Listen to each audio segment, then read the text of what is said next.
Agronautas! Está começando mais um episódio do Escancar Agro Podcast, podcast que veio escancarar o conhecimento agro para você, ou a falta dele. Estou mais uma vez aqui, Josi Prado e o Rinaldo Grassi. Beleza? Beleza, Rinaldo? Bom. E hoje estamos aqui cumprindo o nosso compromisso de trazer inovação, de trazer soluções que a gente considera muito importantes, né, para o avanço da tecnologia no agro. Trouxemos uma convidada especial que eu vou apresentar daqui a pouco para vocês.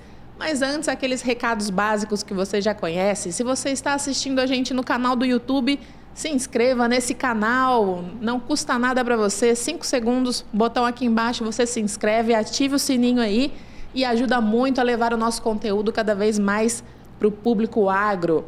E também agradecer aos nossos apoiadores, né? A nossa patrocinadora Master 2024, a JCO Bioprodutos, e também os nossos parceiros, a Rádio Cidade. Nós estamos lá na Rádio Cidade, aqui do oeste da Bahia, de segunda a sexta-feira, no programa Agrocidade. E a nossa parceira também, a revista Adoro. Siga a Adoro lá nas redes sociais. Muito obrigada, pessoal. Um abraço para vocês. E estamos aqui com a nossa convidada especial, ela que é técnica em agropecuária, engenheira agrônoma. Durante a graduação participou de um intercâmbio no Canadá, onde estudou na University of Guelph. Mestre e doutora em entomologia. Durante a pós-graduação trabalhou como técnica com a técnica do inseto estéril e controle biológico com parasitoides. Ainda durante o mestrado, aprovou um projeto de financiamento pela Agência Internacional de Energia Atômica, que a possibilitou trabalhar perto de pesquisadores muito renomados mundialmente. Já durante o doutorado, teve a oportunidade de realizar ensaios na University of Arizona, nos Estados Unidos, onde trabalhou com o sistema imune de insetos. Hoje é responsável pela condução de ensaios no Mato Piba e parte do Goiás e assessoria técnica ao time comercial da ProVive. A ProVive é uma startup americana de manejo de pragas e o principal foco é o manejo de pragas com feromônios através de uma técnica chamada supressão de acasalamento ou confusão sexual, que é o que a gente vai descobrir aqui o que é.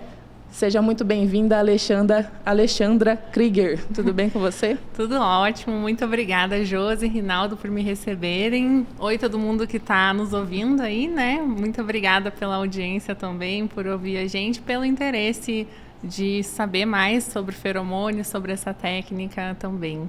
É isso aí. Então, hoje nós vamos falar sobre inovação em manejo de pragas com feromônios, viu, pessoal?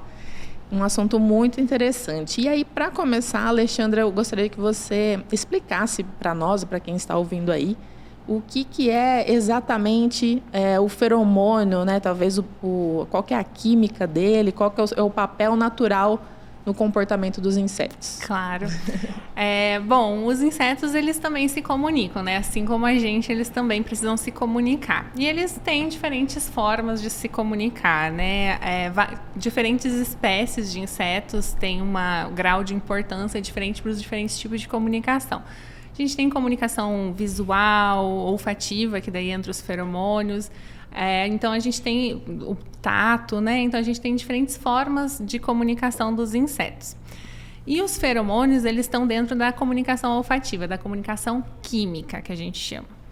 E a comunicação química, ela basicamente utiliza sinais químicos que são liberados no ambiente. Aí um emissor emite, então, esses sinais químicos, que são basicamente cheiros, né? Para a gente seria cheiros. E aí a gente tem um outro organismo que a gente chama de receptor, que vai captar esses cheiros no ambiente, vai interpretar o que quer dizer aquele cheiro. Então, esses cheiros a gente chama de semioquímicos, que são sinais químicos, né, traduzindo.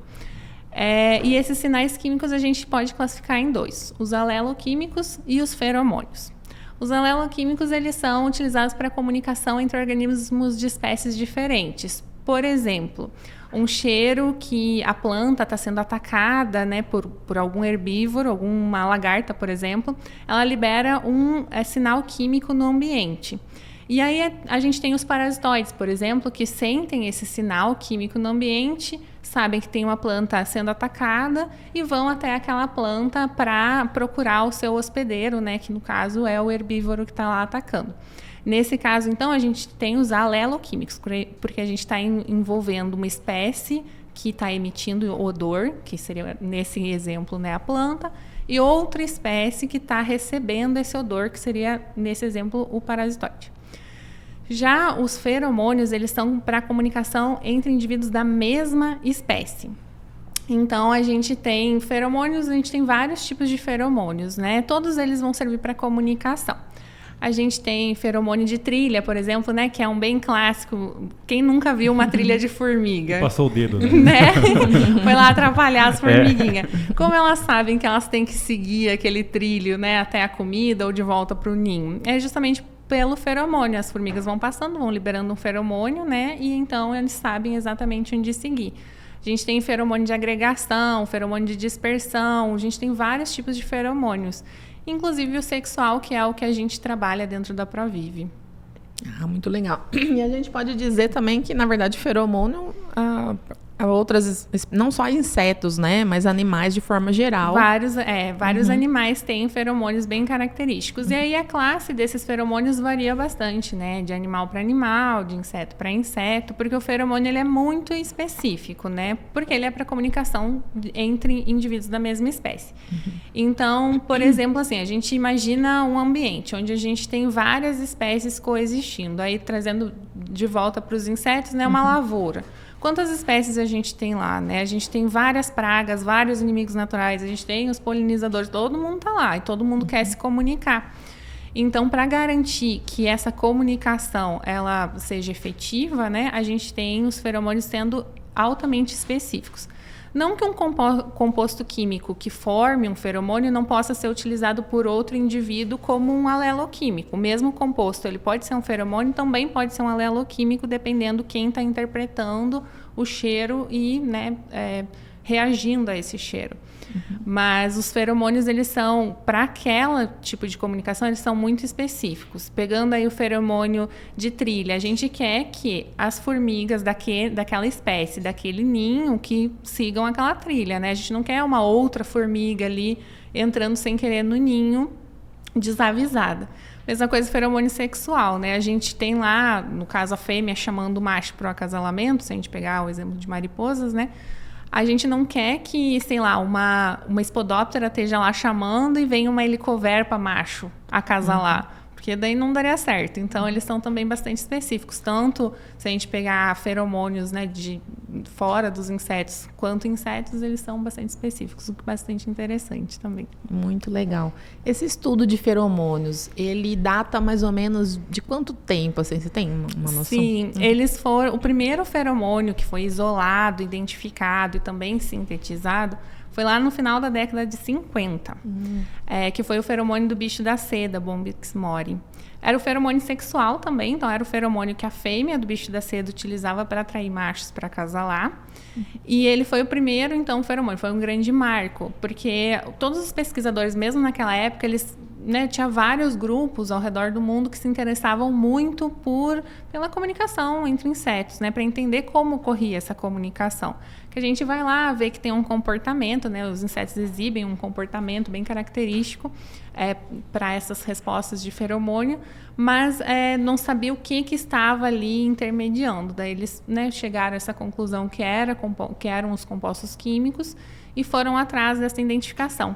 E uma curiosidade bastante interessante é que, naquela época, na década de 50, precisava de milhares de insetos para conseguir extrair um feromônio. E hoje em dia, um inseto, dependendo da espécie, já é o suficiente para a gente conseguir isolar e caracterizar, de tanto que as técnicas evoluíram, né? Porque lá desde a década de 50 até aqui, muitos outros grupos criaram esse interesse pela comunicação entre insetos. Milhares de feromônios já foram caracterizados de várias e várias espécies. Então, foi um grande avanço, né, que a gente teve aí nesses mais de 60 anos de pesquisa com comunicação química de insetos. Muito legal. Eles chegam a ser, tipo, os que são feitos hoje aí, sintéticos ou naturais? Na sua grande maioria são sintéticos, porque a quantidade de feromônio que a gente consegue isolar e extrair de uma fêmea ou de um inseto qualquer, né, se a gente quiser quiser uma quantidade maior, a gente precisaria de milhares de insetos, né? Porque é uma quantidade muito pequena. Claro, hoje em dia a gente precisa de menos insetos porque as técnicas evoluíram tanto que a gente tem equipamentos muito sensíveis, né? Consegue uma quantidade pequena. Mas para serem utilizados mesmo, como hoje a gente utiliza na agricultura para vários fins, a gente precisa sintetizar eles.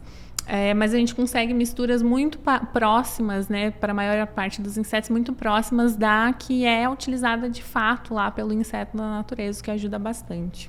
Uhum. Até é engraçado você perguntar isso, porque surgiu isso na minha cabeça, né? Como é que é sintetizar uma substância, assim, né? Para ficar tão parecida. De onde vem o material, a matéria-prima, assim? Sim, a gente tem diversas fontes, né, de materiais. Inclusive, isso foi um dos avanços que a Provive trouxe para esse mundo, né, de feromônios.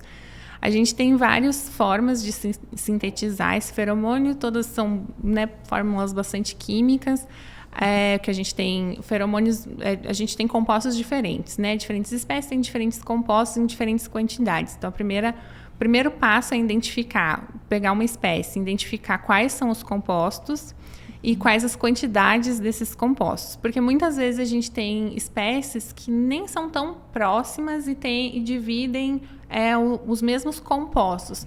Só que eles estão em quantidades diferentes. E isso confere a especificidade para aquela espécie. E aí, primeiro, a gente tem que identificar, quantificar.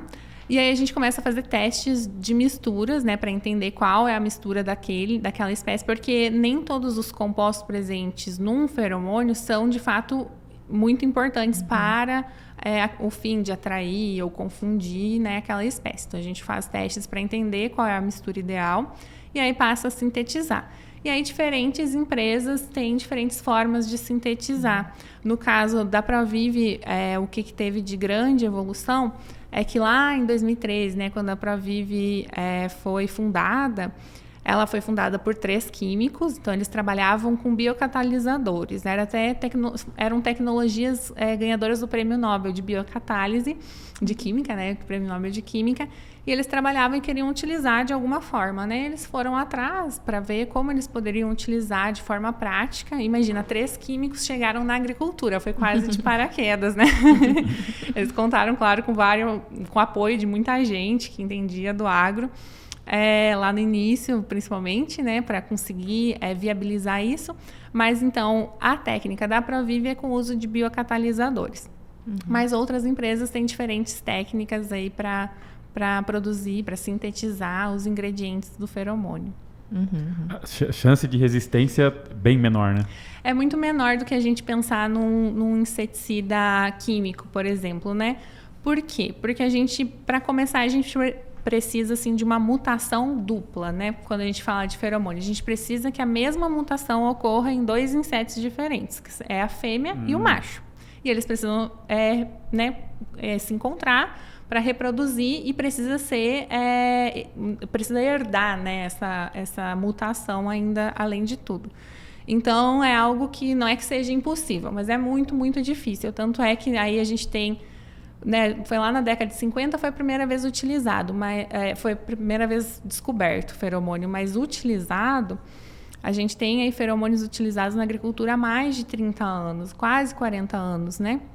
E nunca foi reportado nenhum caso de resistência até hoje, porque é mais difícil. A gente precisa ali que a fêmea, né, do inseto, ela tem uma mutação que produz um feromônio diferente, e a gente precisa o macho que vai receber aquele feromônio, né, ele precisa também ter uma mutação que encaixe, porque a gente precisa, né, a produção de um feromônio diferente e a interpretação desse feromônio diferente. Então, tem que ocorrer nesses 2 organismos, eles precisam se encontrar, se reproduzir e passar adiante. Então, é bem mais complicado do que outros tipos de, né, se a gente pegar biotecnologias, inseticidas. E que fatores, assim, podem, potencializar ou atrapalhar a ação dele? Por exemplo, a gente, quando pega lá a cartilha do manejo do bicudo, né? A gente vai fazer o armadilhamento, recomenda-se que o armadilhamento ele persiste na lavoura até a emissão do primeiro botão floral. Sim, porque isso. a partir dali, a atratividade do natural, né, ele é mais forte do que o sintético, então tipo, ele não vai para armadilha, assim. Exato. Aí depende muito do feromônio que a gente está falando, né? Mas realmente tem essa questão. Quando a gente está falando de comunicação, a gente tem que entender o que é prioritário para aquele inseto na vida dele, né? Porque um inseto, ele quer se alimentar e reproduzir. Essa é o que eles querem. Na verdade, se reproduzir, a primeira coisa é a reprodução. E aí, para isso, precisa de energia, precisa, né, de uma série de fatores. E aí, então, por isso que a gente tem o bicudo, a gente tem o feromônio do bicudo, o sexual, ele funciona bem diferente de mariposas, por exemplo, né? Que Coleóptera, né, que é o grupo onde está o bicudo, eles têm normalmente feromônios sexuais que atraem tanto machos quanto fêmeas. Então, a ideia deles é criar um local de acasalamento com várias espécies de insetos ali, até para ter uma variabilidade genética, né, que é interessante para um inseto. Então, eles liberam esse feromônio de agregação, que é também sexual. Eles vão todos para um local onde eles se alimentam e reproduzem também. Mas, dependendo do momento da vida deles, acaba que o feromônio, o aleloquímico que está sendo liberado pela lavoura, né, que seria esse atrativo alimentar, porque as flores estão ali para atrair eles, para eles poderem se alimentar, eles acabam sendo mais atrativos num determinado momento, porque é um cheiro, né, muito mais forte, muito mais intenso do que as armadilhas colocadas ali. Faz sentido. E até, assim, aproveitando o gancho, a gente vai muito em fazenda e o pessoal sempre pergunta, é o feromônio de bicudo, e quando vocês vão trazer uma técnica para o bicudo? Aí a gente sempre explica, né, que assim, não é tão fácil quanto mariposas, por exemplo, porque a gente trabalha com mariposas e tanto no Brasil quanto em outros lugares que a gente trabalha, sempre o nosso foco tem sido mariposa, justamente porque a gente tem essa técnica de confusão sexual, de supressão de acasalamento, que funciona de uma forma, que permite a gente utilizar em larga escala e tudo mais. Já se a gente for trabalhar com qualquer coleóptero, né, qualquer besouro e bicudo entra nesse grupo, a gente teria que mudar a técnica a ser utilizada. Não é que a gente não possa produzir o feromônio em larga escala, a gente pode, mas a forma de utilizar teria que ser modificada justamente porque ele atrai machos e fêmeas, né? E a gente não quer atrair as fêmeas, porque são as fêmeas que vão colocar os ovos, que vai ter as larvas, que vai causar o dano. Então, é uma coisa que a gente não quer. Mas é isso, assim, no caso de feromônio sexual, a gente tem menos esse fator de alimentação. Um atrativo alimentar atrapalhar, um atrativo alimentar não, mas uma lavoura, um momento da lavoura, seja uma época de emissão floral ou uma fase mais vegetativa, vai atrapalhar menos, pensando do que o bicudo na utilização do feromônio. Até porque, em tese, a mariposa não é ela que causa o dano, né? Não é ela que causa o dano, justamente. É a partir dela, né? É a partir dela, exato. E já no bicudo, eu imagino que o que ele quer mesmo é o pólen ali. E assim, você sente o cheiro de longe, né? Quando você tá naquela lavoura toda florescida, você sente o cheiro, imagina o bicudo. A gente sente o cheiro. E nem é o intuito, né? Nem é pra gente o cheiro.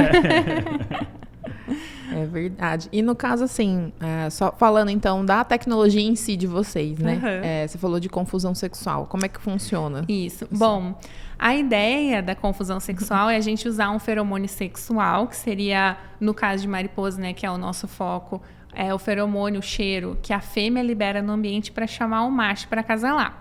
Esse é o cheiro e esse é o motivo pelo qual ele existe, esse cheiro, né? No nosso caso, a gente sintetiza ele e usa em larga escala, ou seja, a gente, no caso do Ferogen Spray For, ele é um líquido, ele é uma suspensão em cápsulas, dentro das cápsulas estão o feromônio, e aí a gente pulveriza em área total. Uma vez pulverizado, essas cápsulas vão começar a liberar o cheiro no ambiente. Então, imagina lá, a gente tem as fêmeas lá, elas estão chamando os machos. Só que aquele cheiro que ela está liberando também está por tudo, porque a gente pulverizou o cheiro na lavoura. Então, o macho ele tem dificuldade de encontrar a fêmea para acasalar, porque ele, né, começa a voar. Numa situação normal, o macho vai voar em direção aonde está mais concentrado aquele cheiro, né?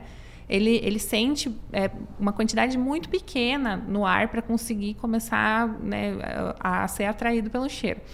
Então ele começa ali a voar, mas o cheiro tá por tudo, então ele começa a ficar confuso. Por isso que a gente também fala de confusão sexual. Aí o pessoal brinca, então eles mudam de sexo? Não, eles não mudam de sexo, gente.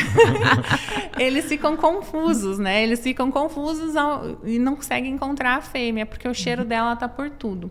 E como essa é a forma de comunicação que eles têm para o acasalamento, né, isso que ocorre, acaba ficando confuso ali.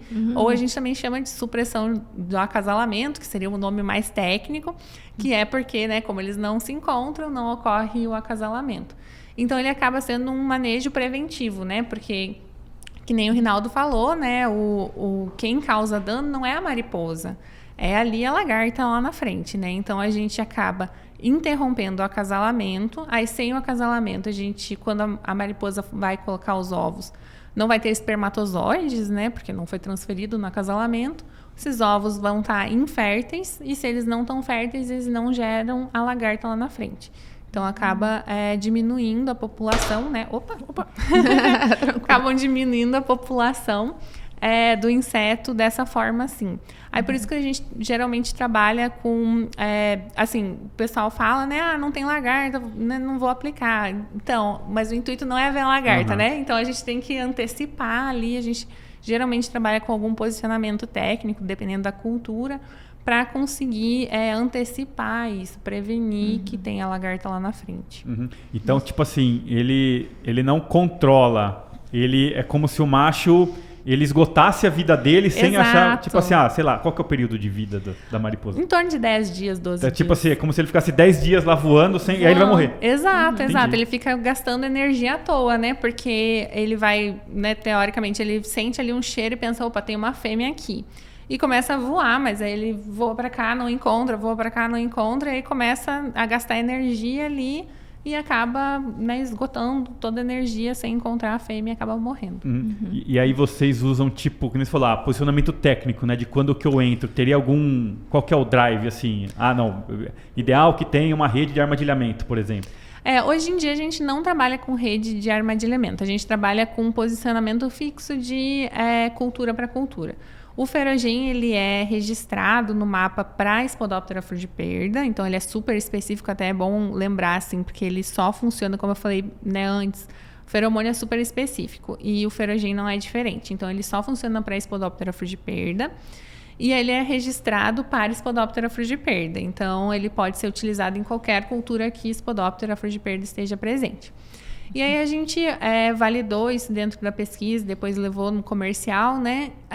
Para diferentes culturas, a gente tem diferentes épocas em que é um problema. Aí a gente pega o algodão mesmo, né? Que é onde a gente tem mais trabalhos. A Spodoptera frugiperda é um maior problema ali na fase reprodutiva do algodão. Então a gente começa em B1 mesmo, iniciou a fase reprodutiva, a gente começa as aplicações. No milho, trigo, sorgo, a gente já tem Spodoptera vindo assim que emergiu a planta. Então, a nossa indicação é que comece, emergiu a planta, a gente já começa as aplicações também. Soja, a gente tem uns pontos assim mais críticos no início da fase reprodutiva, na maior parte das regiões, né, que depende um pouquinho de região para região. Então, ali no final da fase vegetativa, antes de começar a floração, a gente já começa a aplicar o ferrugem para a gente cobrir essa área com uma, a gente chama de nuvem, né? Uma nuvem de cheiro para garantir que ali já não ocorram os encontros entre as mariposas e aí não tem a lagarta ali na frente. A gente sempre pensa onde é o problema e tenta aplicar um pouquinho antes. E aí o programa, ele é de cada quanto tempo espaçado? Então, a formulação do ferrugem, ele é um microencapsulado, né? Então, o feromônio está dentro de uma cápsula protegido e é isso, inclusive, que garante que não volatilize logo. Porque feromônios, né? Assim como todos os cheiros, a gente aplica e ele já volatiliza. Não é diferente com perfume, né? Que tem vários fixadores e tudo mais para a gente conseguir ter o perfume por várias horas. O feromônio não é diferente, né? Se a gente aplicasse só o feromônio no ar, ele volatilizaria em minutos.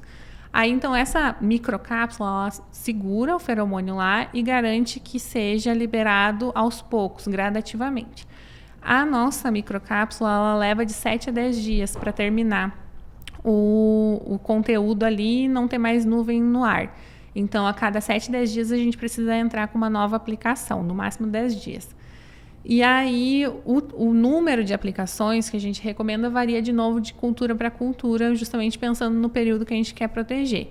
De modo geral, no algodão, a gente recomenda 10 aplicações, porque o período reprodutivo do algodão é bastante longo, né?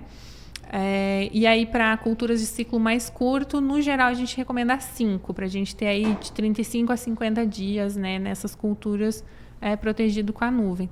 Mas aí varia muito, assim, de região para região, produtor para produtor, porque muitos já têm um histórico muito grande, né, de, o meu problema é todo o ciclo, o meu problema é bem pontual, então acaba tendo uma certa flexibilidade na recomendação, mas de forma geral é isso aí. E a ideia é a área total, e quando eu falo assim, área total não só do talhão, né? O ideal é o bloco. O ideal é a maior área que a gente conseguir aplicar é melhor o resultado que a gente vê. Na pesquisa, claro que a gente faz tudo muito pontual, a gente acaba reduzindo o tamanho da área. A gente trabalha no mínimo com 10 hectares, porque Spodoptera é uma praga que voa consideravelmente assim, voos longos, né? Então, a gente trabalha com 10 hectares para a gente ter a menor influência possível das áreas ao entorno. Mas a gente sabe que confusão sexual é uma técnica principalmente recomendada para áreas grandes, né? Então, áreas amplas que a gente chama. Então, a gente sabe que quanto maior a área aplicada, melhor o efeito que a gente vai ver nessa área. Por quê? Porque justamente a confusão sexual vai ocorrer ali na área onde a gente está aplicando, né? Na área vizinha ali não vai estar ocorrendo confusão sexual. Mas a mariposa pode acasalar ali e migrar para dentro da tua área aplicada, né? Então, por isso, quanto maior a área, menos influência a gente vai ter de áreas vizinhas que estejam fornecendo fêmeas grávidas, né? Fêmeas acasaladas para dentro da tua área. Entendi. Então, quem usa esse tipo de tecnologia, não espere chegar lá na lavoura e ver um monte de mariposa no chão morta, porque não é isso que vai entregar. Não é isso. Até foi bom chamar a atenção disso, que a gente tem produtos hoje no mercado que servem justamente para isso, né? São atrativos alimentares que a gente mistura com algum inseticida, aplica normalmente em faixas, não é área total, né? Aplica em algumas faixas na lavoura. Eles atraem, aí a mariposa entra em contato com um inseticida que está ali misturado e morrem, né? Então, a gente vai ver as mariposas mortas. No caso do feromônio, e aí é um aleloquímico, né? Que a gente falou lá no início. Ele é um atrativo alimentar, são extratos de flores, né? Que eles usam para atrair. Já no nosso caso, é um feromônio, já é bem diferente. Ele não serve para matar o inseto. O inseto vai estar lá, ele vai estar vivo. Então, e até por isso que a gente sempre frisa muito nos nossos clientes, né, que usam o produto, que eles respeitem esse intervalo entre as aplicações de até no máximo 10 dias. Porque a gente não está matando a mariposa, ela ainda vai estar lá. Ela só não está se encontrando. Então, no momento em que a gente deixar aquele ambiente sem o feromônio, elas estando lá na área, elas podem voltar a se encontrar. Por isso que a gente sempre frisa muito. E aí, a ideia não é a gente encontrar mariposa morta. A ideia é elas só não se encontrarem.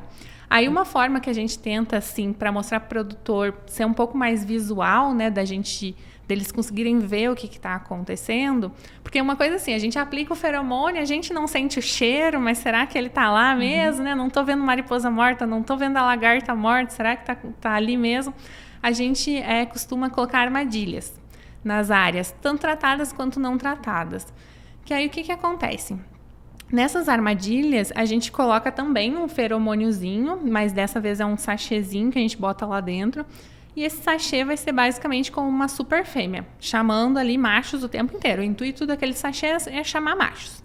E para a gente ver como é que está a população no local, né? Que é um outro uso do feromônio, que é o monitoramento. E aí, então, a gente tem o sachê super fêmea dentro da nossa armadilha. E a ideia toda é chamar os machos. Só que se a gente coloca essa mesma armadilha numa área onde está sendo tratada com ferogem, qual é a ideia? O macho na área tratada com ferogem não está encontrando as fêmeas para acasalar, certo? Porque ele está confuso. Então, ele também não deve encontrar as armadilhas. Então, a nossa super fêmea dentro da nossa armadilha. Então, a gente vai lá e aí mostra a armadilha vazia na área tratada e a armadilha cheia Depende, claro, da pressão naquele momento, da população, né? Mas armadilha cheia na área não tratada. Essa é a forma que a gente tem de mostrar algo mais visual, né? Para o pessoal entender o que é a técnica e também para a gente saber que está tudo ocorrendo normalmente, né? A gente aplicou o feromônio, a confusão sexual está ocorrendo, eles não estão achando a nossa super fêmea, tá tudo legal. A mesma coisa em relação a... que você falou uma informação que eu não lembrava, né? Que a fêmea consegue botar os ovos mesmo... Eu nem sabia disso. Não, Consegue. Então, inclusive, se você encontrar ovoposição nas folhas, não quer dizer, né? Não quer dizer que vai gerar lagarta, exato. Que também esse detalhe que o pessoal fica ligado, né? Porque no monitoramento muita gente usa, né, ovoposição como um start ou não de aplicação de inseticida. Mas no caso de áreas tratadas com feromônio, pode ser que a oviposição não gere lagartas. Então a gente... Opa! Tô gesticulando muito. Então pode ser que a gente veja a oviposição que não gere lagarta, né? Entendi. Esses alimentares, eles são mais generalistas? Sim, eles são mais generalistas. Aleloquímicos, de forma geral, eles são mais generalistas do que feromônios. Justamente porque, no caso assim, de extratos florais, né, a ideia é atrair espécies para ir até lá e polinizar, né? Então, entrar em contato com o pólen de alguma forma. Então, ele não faz essa distinção de quem está chegando ali. E aí, isso passa para o produto à base do extrato floral, né? Ele também não tem essa característica de ser específico de uma espécie. Claro que provavelmente, aí eu não tenho certeza, mas provavelmente vai ter uma atração maior de alguns tipos de mariposas, né? Mas provavelmente são grandes grupos, né? A gente pega a família Noctuide, né? A família tal. Mas não são específicos. Já os feromônios, sim, são específicos. Não entendi. No caso da cápsula, eu fiquei curiosa de saber como é que é feita a aplicação. No pulverizador normal? Pulverizador normal, isso. No caso da cápsula, a gente até prezou isso muito quando a gente estava fazendo a formulação do Ferogin, né? Que fosse fácil de aplicar. Porque a maior parte dos feromônios que a gente tem até então são voltados para pequenas áreas de fruticultura. Uma porque são caros de serem produzidos, né? E outra porque a formulação a gente consegue ter durações muito maiores. A gente tem aí formulações dessas de fruticultura que duram 90 dias, 100 dias, 150 dias. Mas são formulações que exigem uma mão de obra para aplicar. A gente tem umas que parecem aqueles lacinhos de pão de sanduíche, sabe? Aquele aramezinho que a gente coloca em algumas árvores. Inclusive, aqui no Brasil, a gente teve o PB Hope lá no final da década de 90, início dos anos 2000 que eram para a lagarta rosada do algodoeiro. E eles eram lacinhos, assim, que precisavam ser utilizados. Mas eram em torno de 100 lacinhos por hectare. Imagina numa lavoura de algodão, o tamanho que a gente tem hoje, num talhão que fosse, né? É uma mão de obra gigantesca. E aí, no caso da nossa formulação, ela é líquida e a gente prezou por isso justamente pela facilidade de aplicação, que a gente consegue aplicar, pulverizar, seja pulverização terrestre, seja aérea, né?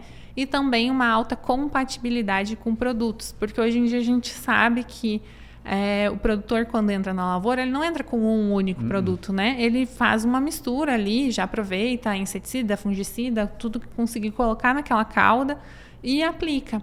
Então, a gente prezou por isso também, né? Para a gente conseguir uma formulação que a gente pudesse misturar no tanque com outros produtos e já facilitar a aplicação. Porque a gente sabe que tem essa questão de aplicar, né, toda semana, a cada 7, 10 dias, então já é uma facilidade que a gente tem aí de poder misturar numa cauda que já vai entrar e aí a gente aplica em área total. Nossa, então é uma microcápsula, chega a ser nano? Nanocápsula, ela é minúscula, são milhões de cápsulas que a gente tem aí em poucos ml, né, para cobrir a área total. Olha que legal. Então, 2 tecnologias inovadoras, né? A questão do feromônio e junto com nanotecnologia. Exato. Muito legal. E qual que é... Vocês têm algum dado, assim, de a porcentagem mais ou menos, que diminui, né, da praga ao longo do tempo? Né? Sim, a gente chama de porcentagem de confusão sexual, que seria essa diferença que a gente vê na área tratada e não tratada na armadilha, né? E aí esse número é de 80%. Então, é 80% menos machos encontrando fêmeas para acasalar. E aí isso também gera uma redução de danos depois na lavoura. E aí essa porcentagem depende muito da cultura para a gente fazer essa relação. Por exemplo, no caso do algodão, que é o que a gente mais trabalha, né, a gente consegue reduzir dano de até 53% em média. Nos ensaios da pesquisa a gente achou esse número de 53% nessa porcentagem de 80% de acasalamento, que é o que a gente normalmente observa em todas as culturas que a gente vem trabalhando até agora. E chega a reduzir a aplicação dos outros produtos, né? Também, quando a gente trabalha em populações mais baixas, né, a gente consegue diminuir a população de Spodoptera, então a gente vai ter menos lagartas e hoje em dia o índice que o produtor usa, né, para dizer vamos aplicar ou não, é o lagarto ou o dano da lagarta, né? E aí, então, a gente conseguindo diminuir a lagarta, a gente consegue aí reduzir aplicações de inseticidas ou até mesmo espaçar elas. Ou em lavouras que a gente tem problemas de outras lagartas, a gente consegue, às vezes, trocar o produto, né? Por exemplo, se a gente tem helicoverpa na área também, o nosso produto não vai agir na helicoverpa, né? Então, precisa ainda manter um olho ali, cuidando da helicoverpa, como é que tá, e aí, às vezes, consegue trocar o produto que tu usaria um lagarticida ali que pegasse tanto Spodoptera quanto helicoverpa, consegue às vezes só controlar a helicoverpa. Um pouco mais específico, né? Ser mais específico, exato. Bacana. Esse lance da postura, só que ele é um pouco complicado, né? Porque você não sabe, né, se vai ter ou não vai. E geralmente quando você... É que assim, Spodoptera... É difícil você pegar... É diferente a postura da Spodoptera de helicoverpa, né? Sim. Ou de Heliotis, que agora é Chrysodeixis, né? Heliotis é Chloridia. Chrysodeixis é a Phosphomydeira. Pseudopus. E justamente pelo fato de ser concentrado, né? O outro você vê muito mais fácil, né? A postura da Spodoptera, aí espécies de Spodoptera em geral é em massa, né? Já a gente pega Heliotine, que entra Helicoverpa, Chloridia, daí já são ovos individuais. Mas como a Spodoptera é difícil mesmo você achar, então não tem tanto problema. Porque geralmente quando você pega lá o monitoramento e tá com postura, né, você tende a colocar produto fisiológico. Né? Sim. Aí você não colocaria, no caso. Exato. Entendeu? E me diga uma coisa, em relação à área, né? Você falou que é mais voltado para grandes áreas, mas qual que é o mínimo que vocês consideram de área que já vale a pena? A gente trabalha no mínimo esses 10 hectares, que é o que a gente trabalha normalmente em áreas de pesquisa, principalmente quando o produto ainda não tem o registro, né? Quando é hatch ainda, a gente precisa, tem destruição de cultura, tem toda uma questão, então a gente trabalha com pelo menos 10 hectares, que é onde a gente consegue ver efeito. Mas, claro, quanto maior a área, melhor, né? A gente até tem regiões que, às vezes, junta produtor, que são regiões onde a gente tem áreas pequenas, né? Em que juntam mais que um produtor para aplicar uma área um pouco maior, para a gente ter a confusão sexual numa área um pouco maior. E no caso do cara que não usa e quer, sei lá, começar, né? Usar, experimentar, né? Testar, o que seria... 10 hectares também? Não, 10? O ideal são os 10 hectares. Aqui, assim, quando é o comercial que está trabalhando e já com o produto registrado, que a gente não tem problema de destruição de cultura, aí a gente trabalha com pelo menos 50 hectares. Mas, assim, o ideal é ali 100, 150 hectares é o ideal, né? Muitas vezes a gente não consegue, porque quando é um cara que está assim, quero testar, nunca ouvi falar de confusão sexual, quero entender o que é o produto. Aí a gente geralmente organiza de fazer um lado a lado, né? Isso. A gente trata uma área e deixa uma testemunha. E o ideal é que a testemunha seja ali, mesma cultivar, uma data de plantio parecida, né? Pra gente ter uma comparação justa entre as áreas. E aí, então, muitas vezes a gente pega cenários como esse, assim, um pivô, por exemplo, de 100 hectares, a gente tem que dividir ao meio. Então fica 50 hectares. O pivô fica top, né? Mas a gente também, se a gente consegue áreas um pouco maiores de 100, 150 hectares, a gente tenta ir para um pouquinho mais, para a gente conseguir ter uma área maior e ter uma ideia melhor do funcionamento do produto, justamente porque a gente sabe que áreas maiores a gente vê mais o efeito. Se o cara tem um bom monitoramento, né? O ideal seria o bloco de monitoramento. Tipo assim, beleza, Porque, entendeu? Vincula no talhão ali. Ele tenta tirar dali, né, essa questão. E até fica mais interessante quando é assim, porque daí às vezes a gente consegue justamente tirar uma aplicação de inseticida, tirar alguma coisinha, aí fica melhor para o produtor ver o valor do produto, né? Porque quando a gente trabalha muitas vezes dessa forma, pega um pivô e divide no meio, às vezes a gente não consegue separar a aplicação dos outros produtos que vão ali junto, né? Então, a gente acaba só adicionando o Ferogen naquela metade do pivô. Mas quando a gente consegue trabalhar com áreas onde o monitoramento é diferente, a aplicação é diferente, para nós é um mundo ideal, né? Mas nem sempre dá certo. Porque aí tá na metodologia dele, né? Eu entendi o lance do pivô, que às vezes ele pulveriza 2, 3 bandas junto, ele não vai tirar daquela, né? Fica aí chega complicado. numa hora que você... beleza, eu até vi que daria para, naquele momento, não colocar. Mas as próximas estão em função daquela aplicação feita anteriormente, justamente, né? Então não fica...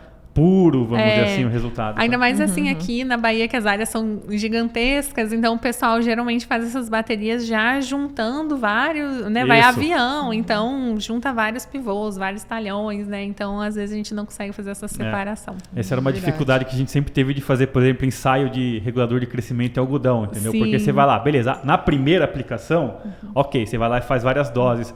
Mas a segunda aplicação que você vai fazer, ela já está em função do que você fez na primeira. Exato. E aí é difícil você ter um esquema, difícil, sabe? Exato. E nesse caso, você... É possível também nos orgânicos, por exemplo? É um produto registrado que pode ser utilizado? Ele não é registrado para orgânico. Como a gente, na época, assim, a gente não achou... Ele é, apesar de ser um biológico e tudo mais, ele não tem o registro para orgânicos, né? Que já é um registro a mais. Então, tem essa questão com orgânicos. Teria que ter Mas ele não é porque não foi feito ou porque ele não poderia ser? Porque não foi feito o registro. Tá. Porque beleza. É um registro a mais, né? Que a gente precisa fazer no Ministério não, entendi. E não foi feito. Será que eles aprovam? Porque, tipo, sei lá, de alguma forma é um composto sintético, né? Às vezes tem essa. Embora ele seja totalmente limpo, né? Eu acredito que aprovariam, justamente porque ele não interage com a planta, com o ambiente, né? Ele vai liberar no ar, do ar ele vai embora. Então, eu acredito que teria... É super específico, né? É super específico também. Específico. Então... Sim. Seria uma ótima ferramenta, né, para essa área aí também, né? Demais. Justamente, tá louco? seria ótimo. Em relação a custo, né? Vocês, claro, não precisa abrir aqui, mas quando você compara com o manejo tradicional, o custo... Em termos de porcentagem, assim. Eu não sei, assim, uma porcentagem. Ele não tem um custo muito... Não é tão baixo assim. Não dá para comparar com esses inseticidas mais simples que a gente tem no mercado, né? Ele tem um custo considerável até pelo custo de produção, que ele é produzido fora do Brasil e tudo mais, né? Então, tem toda essa parte de custo. Mas a gente vem trabalhando aí com novas formulações e com novos... compostos que nos ajudem a baixar esse custo cada vez mais, né? Então tem um certo investimento, mas a gente tem trabalhado bastante nisso, bem ativamente nisso, visando baixar o custo num futuro próximo. Lembrando que é uma startup, né? É uma startup, justamente. É o processo natural de você apresentar uma tecnologia. E é uma tecnologia muito nova, né? Então, a gente, no início, até foi difícil precificar, porque como tu coloca um preço, não tem um comparativo. A gente vai precificar como biológico, vai precificar como inseticida. É difícil pra gente, porque a gente não se encaixa 100% em nenhum dos dois, né? Então, para nós foi difícil até para isso, para precificar, mas com certeza tem todo o lance de startup, a produção ainda ser produzida, o ingrediente ativo é produzido num lugar, a formulação em outra, então tem toda essa logística também, tem um custo, né, de mandar ingrediente ativo para outro lugar, daí coloca dentro da microcápsula, daí vem para o Brasil e tudo mais. Então gera, né, todo um custo. Mas a gente espera que no futuro a gente consiga cada vez mais diminuir esse custo, seja por produzir em maior quantidade, né? Isso, claro, tem um efeito, e também em novas formulações que a gente consiga trabalhar. Mas o esquema que eu vejo assim, né? Se você... Porque assim, vamos dizer, é o resultado final. Sim. Que vai importar, né? Se talvez daí você, pelo uso desse, já começa a diminuir o uso do inseticida, já estreita essa diferença, né? Um esquema legal que você falou é assim, beleza, pelo simples fato de eu controlar o cara que não causa o dano, então eu estou um passo atrás na cadeia, vamos dizer assim, e eu saio com 50%, 53% menos dano, possivelmente você vai ter um aspecto de maior produtividade. Exato. Né? Exato. Então, porque o grande negócio, às vezes é isso, né? Você, beleza, quando eu estou controlando a lagarta, eu controlo, mas eu controlo com dano. Já controla porque com dano. A lagarta pegou, ela comeu ali, etc, né? E é interessante, porque as biotecnologias hoje estão patinando bastante. Estão né? bastante, principalmente na nossa região, né? Exatamente. E patinam, obviamente, né? Isso é óbvio, né? Que nem quando você machuca o dedinho, você sabe que você tem um dedinho, né? Patinam justamente na hora que você precisa, né? Que é lá florescimento pleno e etc. É bem ali que elas vão pegar. Até antes disso, né? Você não tem tanto problema. Pelo menos no algodão. Você falou milho mesmo ali. Cara, o cara planta, já começa ali a pegar, né? Então, é avaliar bem isso ao final, né? Às vezes, assim, o simples fato de você... Imagina assim, eu fui lá e eu tive menos dano. Se eu tive menos dano, eu tive um maior pegamento de estruturas, né? Se eu tive um maior pegamento de estruturas, a tua lavoura tende a ficar mais precoce. Se você tende a ter uma lavoura mais precoce, você tende a gastar menos dias de produção...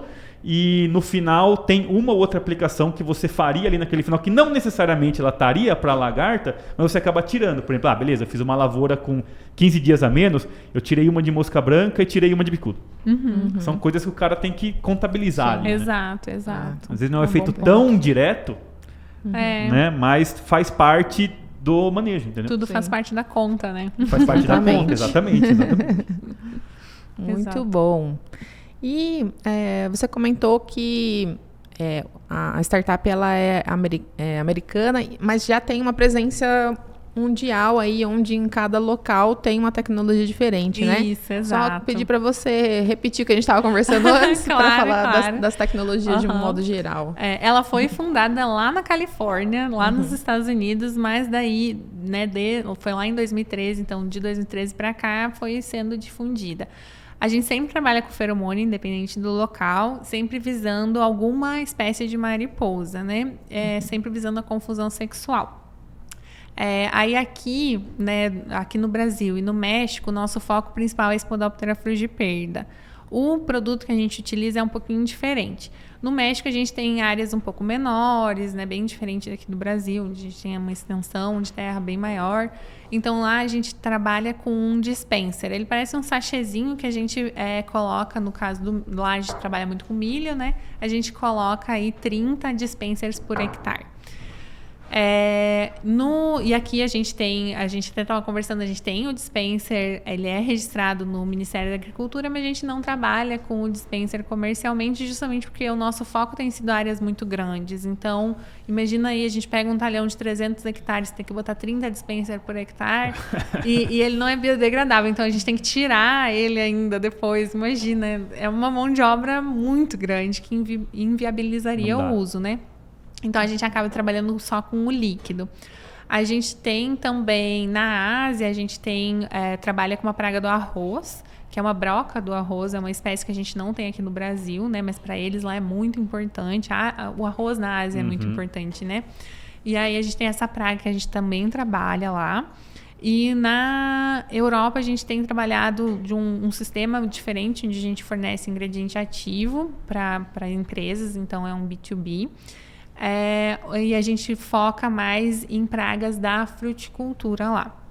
Então, né, a gente tem em comum isso, é feromônio para confusão sexual de espécies de mariposa, mas o modelo de como a gente trabalha varia bastante. A espécie que a gente visa também, né, a nossa espécie alvo, também é diferente.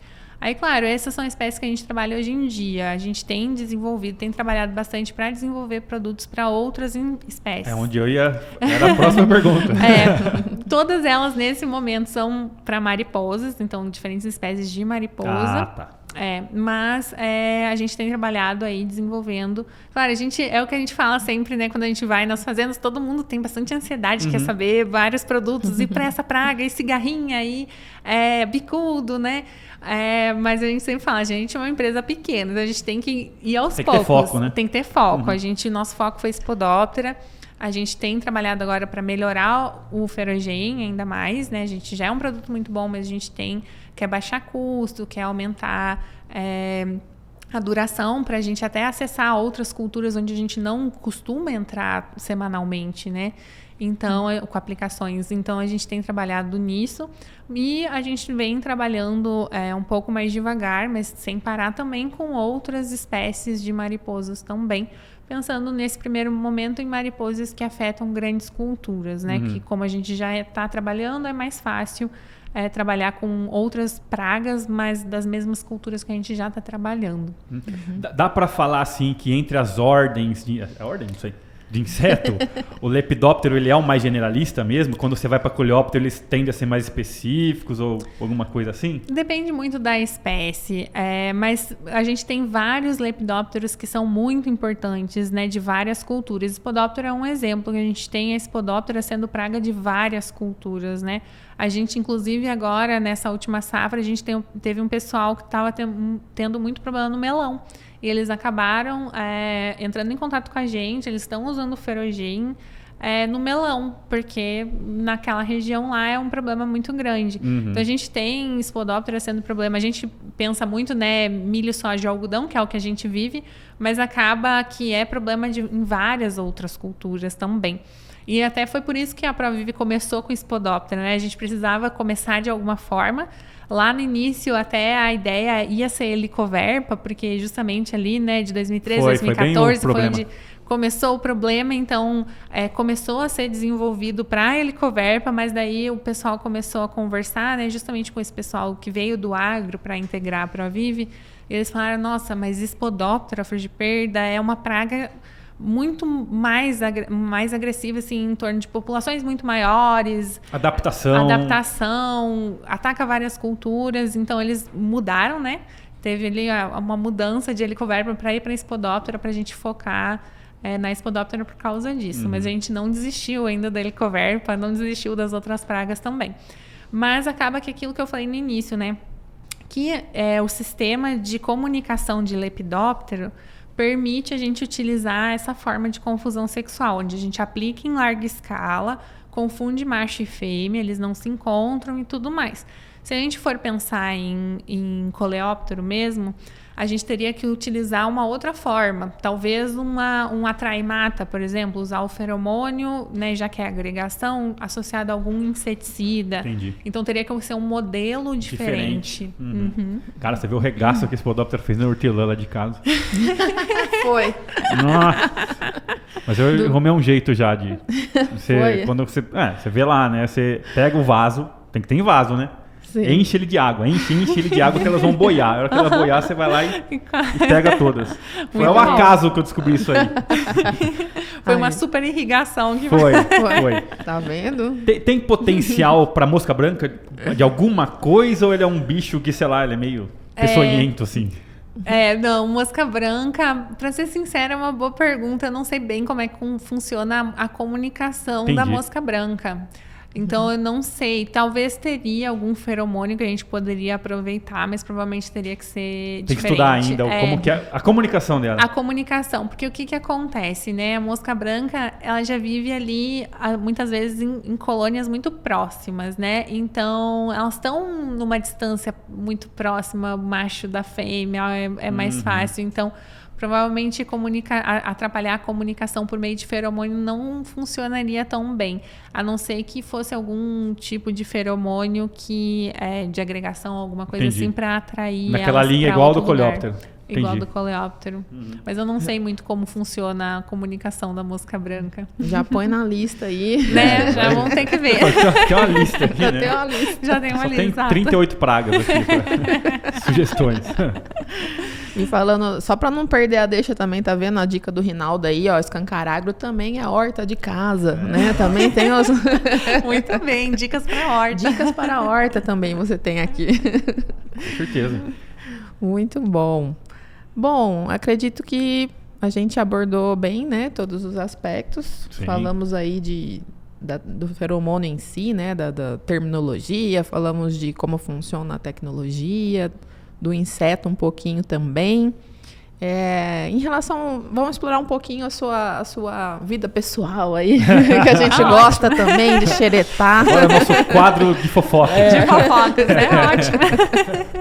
Como é que foi essas suas experiências internacionais aí? O que você, por exemplo, no Canadá, o que você via lá da parte do agro lá, né? Que você pode trazer de curiosidade em relação ao agro do Brasil. Legal.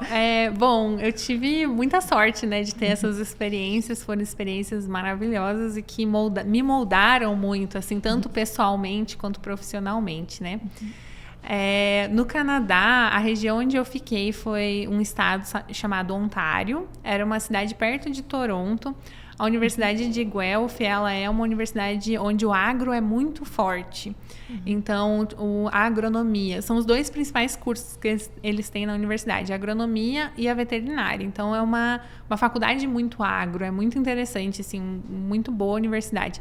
Eles têm muito investimento, né? Então, isso permite eles avançarem muito com novas tecnologias e aí a gente entra em vários âmbitos, né? E desde a parte de daninhas lá era muito forte, entomologia, né? Puxando sardinha pro meu lado. Mas eles tinham até pesquisas, porque a Universidade de Guelph, ela foi uma das universidades que participou, em termos de robótica, daí, né? Num projeto de mandar um robô para Marte. Caramba. Então, eles tinham muito investimento virado, né, para esse lado de pesquisas para fora do mundo, né, do planeta Terra. Eles tinham, inclusive, então, muita pesquisa onde eles investigavam plantas que fossem viáveis de serem cultivadas fora do planeta Terra. Então, era assim, algo literalmente de outro mundo, né? Era muito interessante. Eles tinham uma pesquisa muito avançada. Eles têm, né, uma pesquisa muito avançada dentro do agro em vários âmbitos. E também pensando assim na região, né? As propriedades lá, de forma geral, são muito menores que as propriedades que a gente encontra aqui no Oeste Baiano, principalmente. Eles são um pouco mais parecidos com o que a gente vê no Sul em termos de tamanho. São propriedades muito menores, onde eles... né, naquela propriedade ali de, às vezes, 100, 150 hectares, eles têm sustento para a família inteira, né? E muita gente ainda estuda agronomia e volta para casa para trabalhar nessas propriedades que são de um tamanho consideravelmente pequeno, principalmente comparado com aqui. Mas eles otimizam bastante dentro do que eles podem, pensando que eles têm um cultivo, maior parte do ano, ou pelo menos metade do ano, eles estão com neve no chão, né? Então, eles têm que otimizar muito todos os processos. Então, mesmo nessas propriedades que não são tão grandes, eles têm equipamentos que eles conseguem, né, super tecnificados, que eles conseguem otimizar tudo, que é bastante interessante, né, para aquela região. E, além disso, Ontário, que era o estado que eu estava, eles têm também muito sistema de escalonamento por distrito de produção, né? Então, não é tu da tua cabeça que decide o que vai plantar. Tu tem ali um leque de culturas que tu pode plantar na tua propriedade para justamente eles terem uma organização do comércio depois lá na frente. Que também é bastante interessante, né? Porque a gente consegue ter, de certa forma, um controle do preço, de tudo mais, fazendo isso, né? E que eles não faltem lá, por exemplo, assim, todo mundo resolve plantar canola, porque o preço está bom. Aí falta soja ou falta outra cultura. E o preço da canola cai. E o preço da canola cai. Então, eles conseguem escalonar, assim, dentro de cada distrito, que também é bastante interessante, pensando como eles têm propriedades um pouco menores, né? Isso acaba sendo para eles, pensando em retorno sobre o investimento deles, né? Algo super interessante também. Imagino que isso se deva também justamente por essa questão, né? Que tem que ser muito otimizado. Tem que ser super otimizado. Eu pensei assim, por que não faz isso no Brasil? Mas aqui no Brasil dá pra plantar do que você quiser ainda e sobra, o ano inteiro, né? Então, é bem mais complicado de fazer isso, assim. Mas lá isso é bastante interessante, porque eles têm um intervalo de tempo pequeno, as áreas não são tão grandes, então eles precisam tirar o máximo que eles podem da propriedade que eles têm, né? É particularidade, né? A gente às vezes fica muito... A gente é muito bairrista, né? Às vezes, né? Fala, meu problema é o maior problema do mundo e o do outro é fácil, né? Exato. A gente tem muito essa questão de, não, aqui é um ambiente tropical, aí tem praga e doença o ano todo, e etc. O cara lá tem, sei lá, 1 metro de neve que chega ali, ele tem que também fazer... Beleza, ele não tem a praga, ele não tem a doença, né? Mas se ele atrasar um operacional, por exemplo, às vezes ele não colhe. Às vezes ele não colhe, exato. E eles têm, assim, as janelas têm que ser muito bem programadinhas, né? Porque mesmo depois que a neve derrete, leva um tempo para o solo ainda aquecer. Então, eles não conseguem plantar logo. Então, tem tudo, assim, bem cronometrado no final das contas, né? Doideira, né? Os caras ficam medindo. Tem um consultor americano que eu sigo no Twitter ali, né? E eu fico vendo lá, eles chegando nessa época do ano, eles ficam medindo a temperatura ali para ver se já pode plantar, não pode. É interessante o negócio. É bem interessante. É bem parecido com os Estados Unidos também, né? A mesma, porque lá também são propriedades menores, né? Exato. Dependendo da região, né? São propriedades menores e eles também, dependendo da região, tem esse problema de neve uma boa parte do ano. O Ontário estava falando, ele é perto dos Grandes Lagos ali, é meio ligado com Chicago, né? Lagos. Exato. Chicago não, desculpa, Illinois ali. Isso, é ali perto. À direita. Segue reto, pega a direita. Aí, você que estiver indo para essa direção.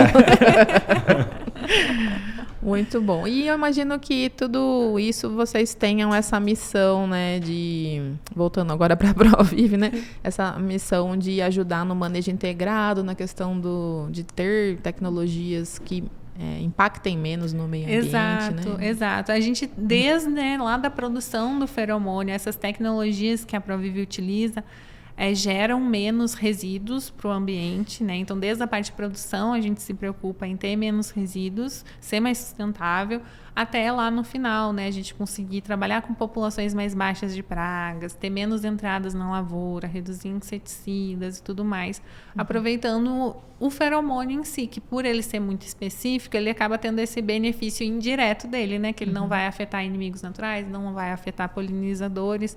Então, a gente consegue, né, uma das nossas missões é justamente levar a sustentabilidade, levar uma alternativa para dentro das fazendas. É isso aí, tá vendo? Você que não é do agro, que tá ouvindo aí, que demoniza a área química, 3 químicos trazendo soluções, né? Exato. É chique. Esse é o futuro, né? Sim. Na verdade, mesmo as empresas de químicos, eles buscam cada vez mais soluções que sejam mais específicas, que afetem menos, né, outros organismos, porque não é interessante para ninguém, não é interessante para a indústria, não é interessante para o produtor a gente ter efeitos sobre inimigo natural, polinizador, né? A gente depende desses insetos também, eles são ferramentas fundamentais, inimigos naturais mesmo, a gente muitas vezes esquece que ele está lá na lavoura, mas ele também está desempenhando um papel de diminuir população, tem uma ajuda muito grande, né? Então, o pessoal, muitas vezes, fica endemonizando, né, tudo, mas é pura falta de conhecimento, né? Seja por má vontade de buscar o conhecimento, seja pelo que for, mas eu acho que muitas vezes falta isso, né? Falta ir atrás, falta conhecer, falta botar a botina aí lá numa fazenda para entender como é o sistema, porque mesmo nessas propriedades, ou até mais nessas propriedades grandes, é tudo uma questão de otimização de recursos, né?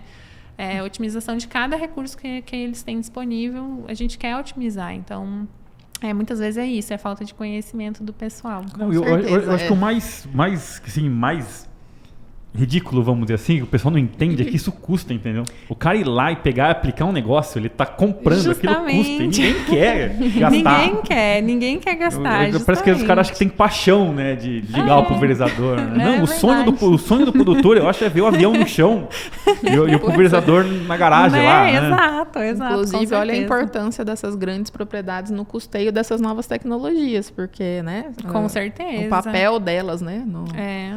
O papel delas no investimento e na própria busca de novas tecnologias para otimizar recurso, né? Porque essa é a grande palavra. Todo mundo quer otimizar recurso. Seja ele o recurso água, a energia, o dinheiro direto, né? Mas todo mundo quer otimizar recurso. Ninguém quer gastar à toa, ninguém quer sair aplicando qualquer produto aleatoriamente por tudo, né? Isso não é a ideia. Longe. Muito bem. Então, já aproveitando que a gente entrou nas polêmicas do agro, estamos caminhando para o final do episódio.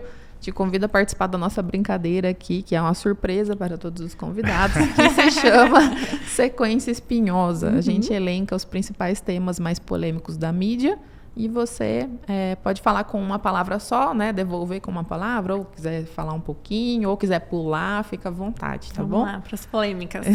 Vamos lá. Deixa eu abrir aqui. Começando com desmatamento. Precisa de cautela. Seguir regras. Terra indígena. Precisa de fiscalização, mais fiscalização. Reforma agrária. Também, a gente precisa de cautela para fazer uma reforma agrária. MST. Viés político. Fazendas verticais. É uma ideia legal, eu acho legal. Inteligência artificial. É o presente e o futuro. Mudanças climáticas. Medo. Pois é, né? Incertezas. Pressão internacional. Política. Pesquisa brasileira. Eu acho que é genial, mas falta muito incentivo ainda. Eu acho que, assim, falando um pouco mais de uma palavra ou poucas palavras, mas a gente tem muita gente boa no Brasil, muita pesquisa interessante, mas que são muitas vezes não financiadas, né? Recebem pouco financiamento e aí a gente acaba, que o pessoal fala, né, de fuga de cérebros, que é o pessoal que vai embora do país e acaba desenvolvendo novas tecnologias para outros países. São pessoas muito boas, mas que vão embora por falta de financiamento, ou acabam sendo subutilizadas aqui mesmo, né? Infelizmente. Imagina esse tipo de pesquisa que você viu lá, aqui, né? Exato. Lá no Canadá. Nossa. Inclusive, você acha que esse... Volta, nossa, né? Tá acabando o episódio, aí você volta pra... Assim que é bom. Assim que é bom. Esse negócio de investir pesquisas em Marte, né? Você acha que é mais o pessoal que é curioso mesmo, que quer... Ou é mais aquela desistência nossa, agora não tem mais jeito, tem que ser outro país, outro planeta. Eu acho que o pessoal tenta se adiantar, né? Com os problemas que podem vir daqui a alguns anos, que a gente não sabe se vai ser poucos ou se vão ser muitos. Então, o pessoal tenta estar à frente. Na verdade, é isso que a pesquisa, principalmente fora do Brasil, né, onde tem mais incentivo, eles tentam. Eles querem ser os pioneiros, independente da área. Eles querem ser os pioneiros a plantar soja em Marte. Eles querem ser os primeiros pessoas a pisar num país diferente. Num planeta diferente. Então, é o pioneirismo que leva a isso, né? Até porque muitas dessas pesquisas ajudam também a cultivar aqui, em lugares desertos, Exatamente. né? Porque aqui, até lá, né? Até lá, o que eles faziam? Eles não pegavam toda a atmosfera de Marte, colocavam na câmara, né? Então, eles pegavam, assim, algumas coisas. Por exemplo, o nível de oxigênio parecido ali. Aí o resto era tudo normal, temperatura, umidade, mas o nível de oxigênio era diferente. Ou então a pressão atmosférica era imitando, né? E o resto normal. Eles iam isolando fatores. Então isso até pode ser útil para regiões aqui onde a gente acredita que a gente não vai conseguir ter agricultura, mas às vezes é uma questão adaptativa, né? O cara tem que entender muito do como que acontece aqui primeiro, para depois ir para fora. E aí você vai tendo os spin-off, que fala? Né? Que são tipo assim, as coisas que vão saindo. Derivando dali. Derivando dali. Exato. Nossa, você conhece alguém dessa área? Indica pra gente para conversar aqui. Então. Legal. Vou pensar em alguém. Então, voltando. Políticas para o agro. Necessário. E, por fim, agro do Brasil em relação ao mundo. Eu acho que é um grande exemplo, né? Exemplo a ser seguido. Muito bem. Passou muito bem pela sequência. Que bom. Não deu choque, né? Que alívio. Não espinhou, não. Alexandre, então, eu quero te agradecer pela oportunidade, né? Pela disponibilidade de conversar aqui pra gente. Eu acho que a gente aprendeu bastante aqui nesse episódio. Tenho certeza que quem tá ouvindo aí também.